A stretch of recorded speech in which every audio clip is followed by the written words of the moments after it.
Ólafur Ragnar Grímsson forseti hafnar því að tengsl forsetafrúarinnar við skattaskjól hafi skaðað orðspor Íslands.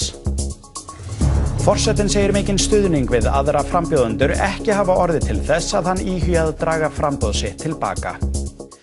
Ólafur Ragnar Grímsson forseti Íslands segir umræðu tengsl eiginkonu sinnar Doritt Musayev hvorki hafa skaðað ímynd Íslands né forsetaembættis.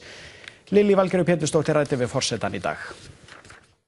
Í byrjun vikunar greindi Reykjavík Media frá því að í Panama-skjölunum væri að finna upplýsingar að Doritt Musayev forsetafrú hefði tengst 5 bankareikningum í Sviss og að minnsta kosti 2 aflandsfélögum. Doritt Musayev sendi frá sér yfirlýsingu á fimmtudaginn þar sem hún neitaði því staðfastlega að tengjast aflandsfélögum þrátt fyrir að nafn hennar sé að finna í Panama-skjölunum.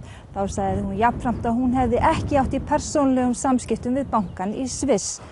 Þegar málið kom upp var rétt rúm vika frá því að Ólafur Ragnar Grímsson forseti mætti í viðtal hjá bandarísku sjónvarpsstöðinni CNN og ræddi hugsanleg tengsl fjölskyldunar við aflandsfélög.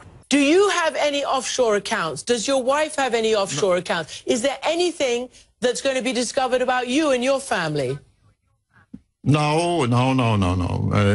That's not going to be the case. Þegar ég spurður í þessu viðtali í beinni útsetningu hvort ég eigi aflandsfélag og hvort fjölskylda mín eigi aflandsfélag, þá mér fyrst og fremst hugsað sjálfa mig og fjölskyldu mína hér á Íslandi og aflandsfélag höfðu einfaldlega aldrei verið rædd milli okkar og Dorrittar. En þarna varstu mitt spurður Dorrit og hún hefur tengst við aflandsfélag. Já, það einu tengslinn sem þarna var komið fram snerta það að foreldrar hennar hafa ákveðið að hún og systur hennar fái arf að þeim látnum. Ólafur Ragnar segir ómögulegt að segja til hvort að Panama-skjölin hafi að geyma einhverjar frekari upplýsingar sem tengjast fjölskyldu Dorrittar.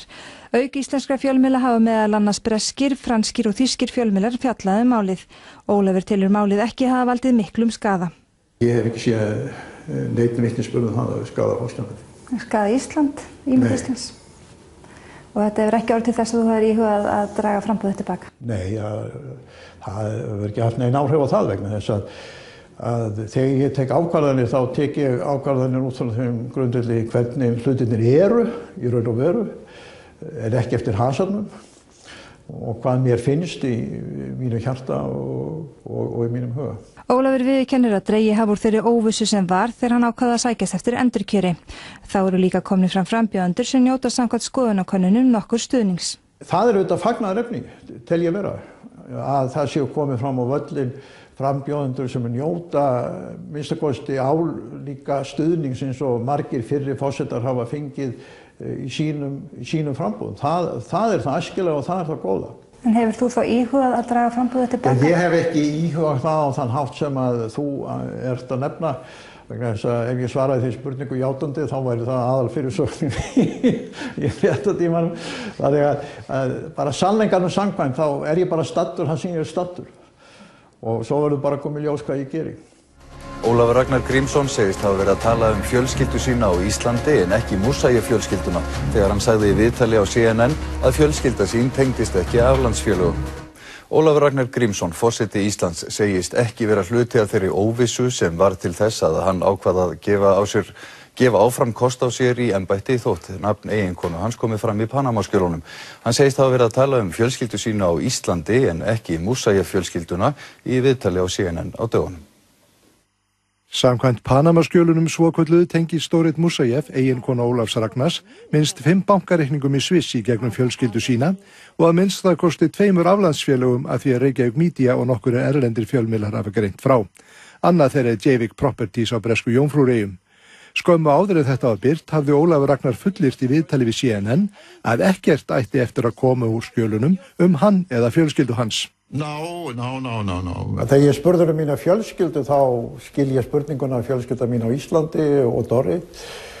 Þannig að ég var á engan hátt að svara fyrir foreldra Dorrittar eða aðra ættmenn hennar. Og það hefur síðan komið í ljós eftir að þessi mál voru skoðuð frá því í byrjun vikunar.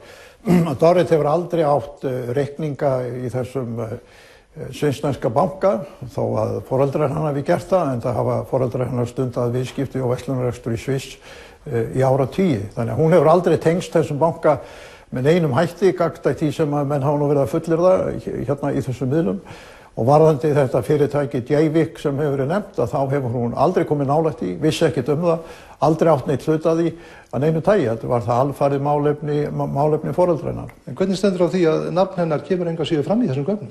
Vegna þess að hluti af þessu sem þetta kemur fram snertir ráðstafanir sem foreldrar hennar hafa gert út af erfðamálum fyrir allmörgum árum síðan.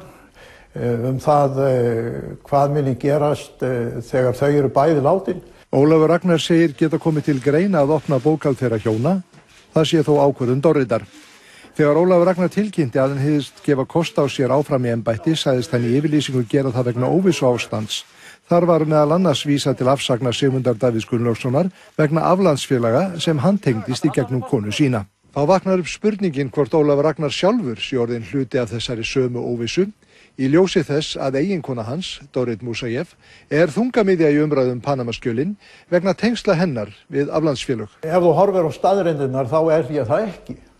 Vegna þess að hvað sem líður fullyrðingu Katrínu Jakobsdóttur á Alþingi, þá hvergi á mig minnst í Panamaskjölunum eðlilega ekki. Það er minnst á maka þín. Það er minnst á maka minn út frá þeim forsendum að foreldrar hennar hafa búið til félög þar sem hún á að Þess vegna spyr ég hvort að þú sett orðin hluta þessar óvissu sem þú vísaðir í yfirlýsingunni. Það tel ég ekki vera.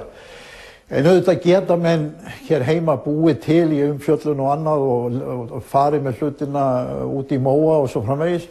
En ég hef ekki séð nein merki þess að ég sé orðin hluti af henni og það var nú kannski ágætt dæmi það hvernig þessi umræða var úr takt við veruleikann. Það var fullist hér í nokkra daga að Dorrit ætti bankareikninga hjá þessum þekkta banka í Sviss og svo framvegis. Það var bara allt saman rugl. En kemur til greina að draga fram og tilbaka út af þessari umfjöllun og bara þessari umræðu sem í gangi núna? Nei, það kemur ekki til greina að draga fram og tilbaka út af þessari umræðu.